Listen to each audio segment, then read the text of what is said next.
성폭력 혐의로 경찰 수사를 받게 된 장제원 전 의원이 누명을 벗고 돌아오겠다며 국민의힘 탈당 의사를 밝혔습니다.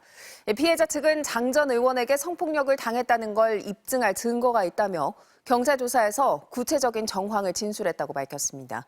백승우 기자입니다. 장제원 전 의원에게 성폭력을 당했다고 고소한 여성은 지난 1월 경찰 조사에서 당시 상황을 구체적으로 진술했습니다. 지난 2015년 11월 장제원 당시 부총장 비서였던 피해자는 선거 준비 과정에서 저녁 식사를 하게 됐는데 술자리로 이어졌다고 말했습니다. 피해자는 중간에 기억을 잃었는데 눈을 떠보니 호텔 방 안이었고 장 전 의원에게 성폭력을 당했다는 걸 알게 됐다는 겁니다.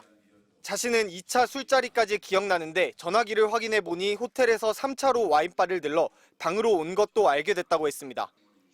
피해자 측은 이어 가해자가 장 전 의원임을 입증할 근거를 경찰에 제출했다고 밝혔습니다.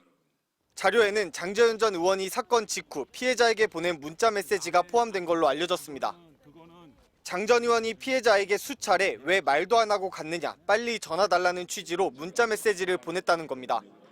피해자 측은 또 사건 직후 괴로워하며 출근도 못하던 피해자에게 장 전 의원이 2천만 원을 줬다고 말했습니다.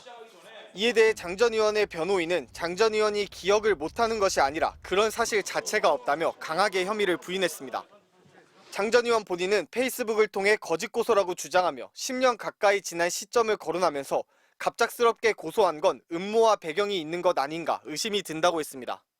또 엄중한 시국에 불미스러운 문제로 당에 부담을 줄 수 없다며 당을 잠시 떠나겠다고 밝혔습니다.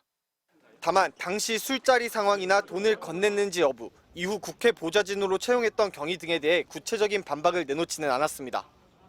경찰은 피해자 조사를 마쳤고 양측의 주장이 첨예하게 대립하고 있는 만큼 조만간 장 전 의원 측도 불러 조사할 방침입니다. MBC 뉴스 백승우입니다.